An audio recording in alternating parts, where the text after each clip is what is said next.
Welcome back to 504 Road Trips. Today we're getting closer to the southern terminus of US Highway 61, otherwise known as Airline Highway, in this last stretch between Baton Rouge and New Orleans. We begin as we enter the town of Gramercy, around mile 40. Gramercy had its beginnings as a French and Indian settlement and trading post in the 1700s. In 1895, a sugar mill was established by a group from New York City. That sugar mill became the Colonial Sugar Refinery in 1902. The company town became known as Gramercy for the neighborhood in Manhattan where the financiers came from. The town was incorporated in 1947. In 1986, Colonial Sugar became the first operating sugar refinery to be placed on the National Register of Historic Places. Gramercy is also the home of Zapp's kettle-style potato chips. Here, US-61 is running between and roughly parallel to I-10 to our left and the Mississippi River to our right.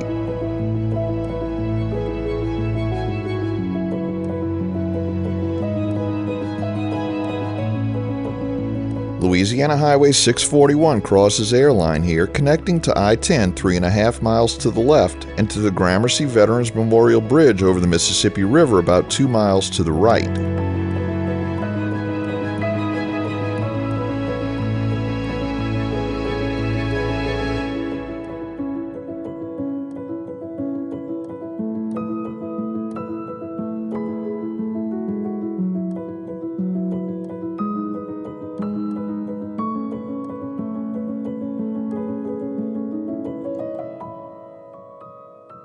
We enter St. John the Baptist Parish in the unincorporated community of Garyville. Garyville is the site of several petrochemical industrial areas, most notably the Marathon Petroleum Refinery. These industrial installations would have provided the bulk of Garyville's tax revenue had an attempt at incorporation as a city in 2008 been successful. The Marathon Refinery has a total crude oil throughput of 564,000 barrels per calendar day, producing nearly 1/5 of Marathon Oil's total throughput across 16 refineries in 16 states. The Marathon plant was built in 1976 and is the most recently built major grassroots oil refinery in the United States, and today ranks at number 3 in total oil production in the United States. As of 2020, Garyville had a population of 2,123.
We enter the unincorporated community of Reserve with a population of 8,541 as of the 2020 census.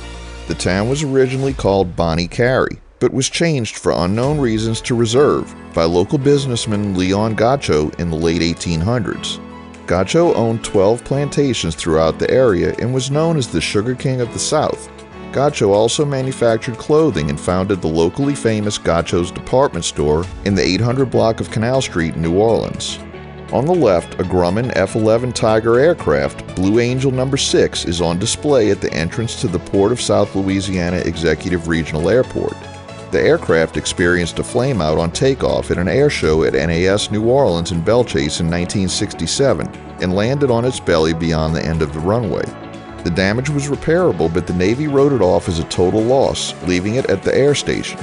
The cosmetic damage was repaired and it was mounted for display at the NAS in Belchase for 35 years until it was replaced with a newer model. A group of aircraft enthusiasts in St. John Parish acquired the plane in the early 1990s, hoping to construct a military museum at the airport. The Port of South Louisiana acquired the airport in 2015, and in partnership with the National Naval Aviation Museum, the Blue Angel has been on permanent display here since around 2016.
We enter the unincorporated community of LaPlace, named for Basile LaPlace, a pharmacist who owned a large plantation in the area in the late 1800s.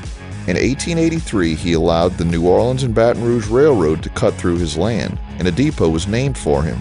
Despite the spelling of Basile LaPlace's name, in 1971, the St. John the Baptist Parish police jury decreed that the official spelling of the town includes a capital P, so the spelling in the upper left corner of your screen is actually wrong. LaPlace is the southern terminus of I-55 as well as US Highway 51. As of the 2020 census, there were 28,841 residents here. LaPlace has held an annual Andouille Festival every October since 1972 and was declared the Andouille capital of the world by then-Governor Edwin Edwards in the mid-1970s. LaPlace has been battered by bad weather over the years, beginning with major river floods in the late 1800s resulting in the Bonnie Carré Crevasse, a levee breach that was more than a mile wide. In 2012, more than 5,000 homes were damaged by Hurricane Isaac. In 2016, 2 separate tornado touchdowns damaged hundreds of buildings. And most recently, Hurricane Ida struck on August 29th of 2021, exactly 1 year prior to this writing, and about 4 months before we drove through here. LaPlace was one of the hardest hit areas during Hurricane Ida, and if you look closely you can see damaged and blown out signs on various businesses along US-61, and perhaps some blue tarps covering roofs along the way. We'll get a little deeper into LaPlace in an upcoming series where more of the damage is visible.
Here we see the southern terminus of US Highway 51, which we covered way back in 2016 in road trip number 8. Just ahead at Main Street is the original southern terminus of US 51. US 51 was rerouted in the late 1980s to bypass the narrow 2-lane Main Street.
We conclude today's video as we enter St. Charles Parish. Thanks for watching. If you like this video, please give us a thumbs up, post a comment, subscribe, share and follow us on social media, and join us for our next 504 road trip.